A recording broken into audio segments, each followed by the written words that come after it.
Pero kahit na na-deliver na ang 1 billion pesos para kay Pangulong Marcos at kahit na naisama na rin sa 2025 budget ang 100 billion pesos insertion sa pamamagitan ng BICAM Committee, ayon mismo sa utos ng Pangulo, nagagalit pa rin daw si BBM.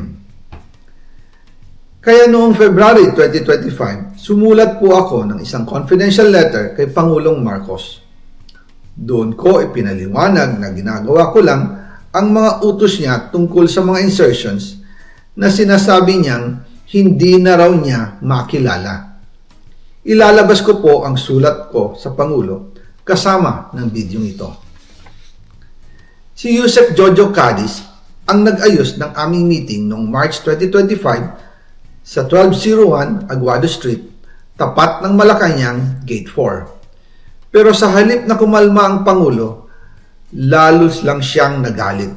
Sa halip na itanggi o linawin niya ang tungkol sa 100 billion insertion, pinagsabihan niya kami ni dating Speaker Romualdez at sa akin mismo, diretsahan niyang sinabi, "Huwag mo akong pigilan sa mga insertions ko.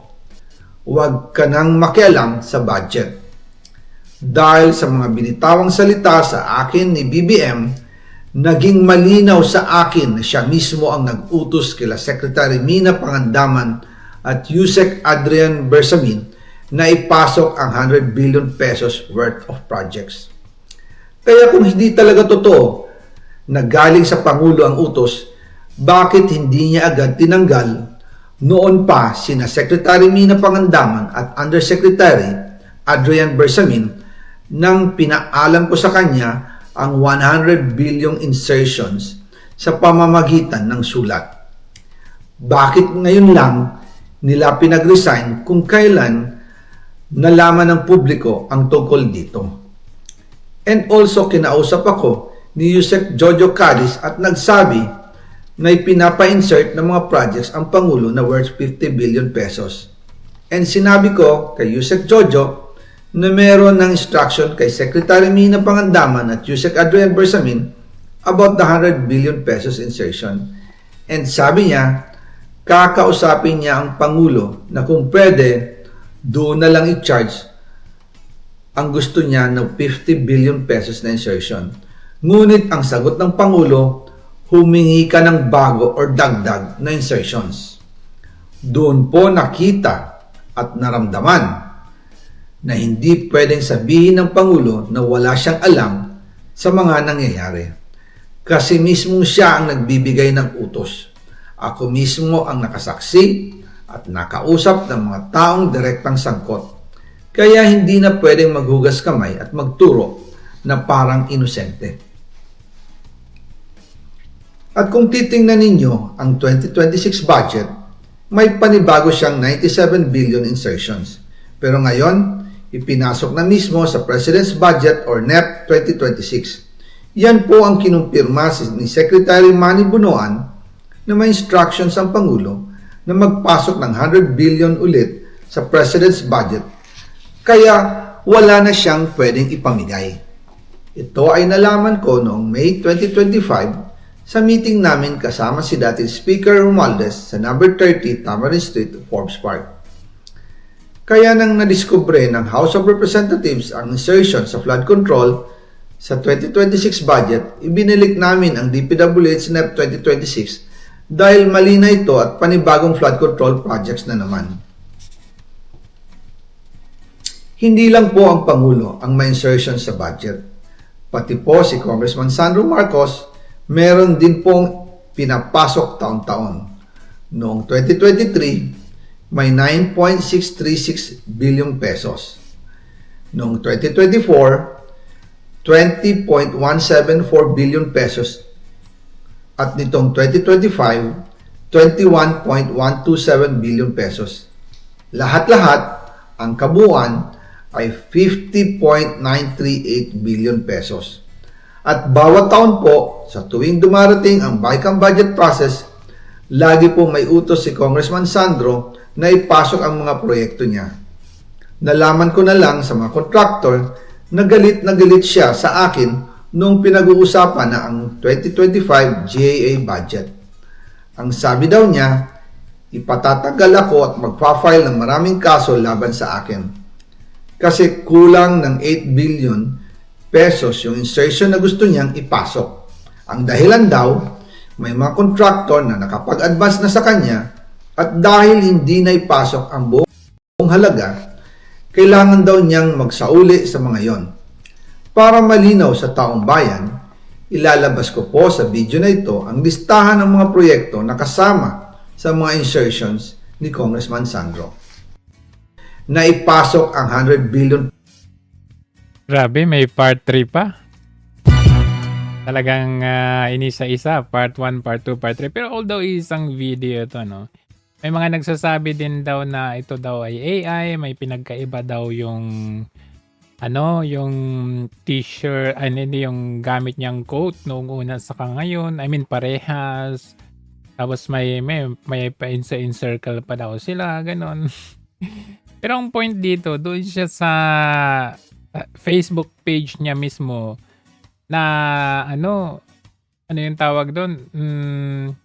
Official page niya yon at may badge yon. Hindi mo basta-basta magagalaw. Pwede namang, sige, sabihin nating AI. Pwede naman na via AI mo gawin or sabihin yung Pero I really doubt na AI ito kasi wala namang syempre tayo umiiba yung itsura natin as depende sa health mo yan, depende sa dati stress ka, kung ngayon ay medyo okay ka na, talagang iiba yan. Anyways, dahil habang inaantay natin yung part 3 niyan, ganun pala, galit na galit si Marcos Jr. na pinapakialaman yung kanyang mga insertion. So dito, hindi talaga maitatanggi na siya talaga yung mastermind dito. At itong si Toby Chanko ay inilagay dyan para gawin niyang tagapagtanggol. Mailabas lahat yung mga sangkot dito sa flood control, pwede na lang kay Marcos Jr. At kung titignan nga natin dito sa kanyang latest na interview, may sinabi kasi siya dito na November 24, 2025 ay November 24, 2024 ay pinagalitan daw ni Marcos Jr. si Martin Romualdez. At binalikan natin yung date na yun. Tila baga, wala namang ganung okasyon. Tingnan natin. Saka opening state. Ferrari ang gusto nyo. Ganong karaming pera ba ang gusto nyo? Ganong karaming caviar ba ang kaya nyo kainin? Yun ang bungad. Yun yung opening statement. Nung pag-upong, nung November 24. Saka pa lang niya sinabi na sobra na kayo. Lahat ng pera, kinukuha niya. Pero yan yung opening statement niya. Yan yung unang-una sinabi niya na hindi ko din i-disclose kasi sabi ko napaka-sakit ng mga salita, di ba? So November 24 yung sinasabi niya na pinatawag daw kasi on an occasion na parang lunch maybe or something, dining with the family daw doon sa Malacanang. So yan, i-highlight ko dyan, November 24, 2024. Pinost niya ito ng November 25. Kasi ganyan si Lisa magpo-post siya ngayon pero delayed yun ng 1 day. So pag post niya ngayon, that means November 24, 2024 yan. So yan yung sinasabi niya na ito po yung occasion at nakita nyo naman na nandito si Marcos Jr. Ayan po. Magkasama sila. Ewan kung anong okasyon to, parang gintong parangal honoring our champion choirs. So, nasaan po yung sinasabi ni Toby Chanko na pinatawag daw, may occasion daw. Although Sunday ito Pero Sunday, mayroon silang ganitong occasion. Hanggang gabi yan, hanggang gabi. Wala naman si Toby Chanko dito. Wala din si Martin Romualdez. So, yan. Ito po yung kanilang occasion noong November. As you can see doon sa date din nung ayan November 24. Nasaan dyan yung sinungaling talaga din si Toby Chanko. Gusto mo lang i-save yung mama. Pero ang totoo niyan, kasama siya sa diba? buong araw yan kasi nakita nyo dito, gabi na dito. Buong araw yan. So, saan yung sinasabi? Kaya malinaw na itong si Toby Chanko, sinisave niya lang si Marcos Jr. At malamang sa malamang darating din tayo sa time na baka malaglag nga itong si dating Speaker Martin Romualdez. Pero for him to save itong si Marcos Jr. ay hindi na yung tama. Siya yung napaka-imposible na wala siyang kalam-alam sa mga insert mga ganyan. As you can see, yan. So, yun lang. Natin dyan. Tingnan natin na tomorrow kung ano yung next part. Baka next part, sino kayang kasama? Baka kasama si Chanko.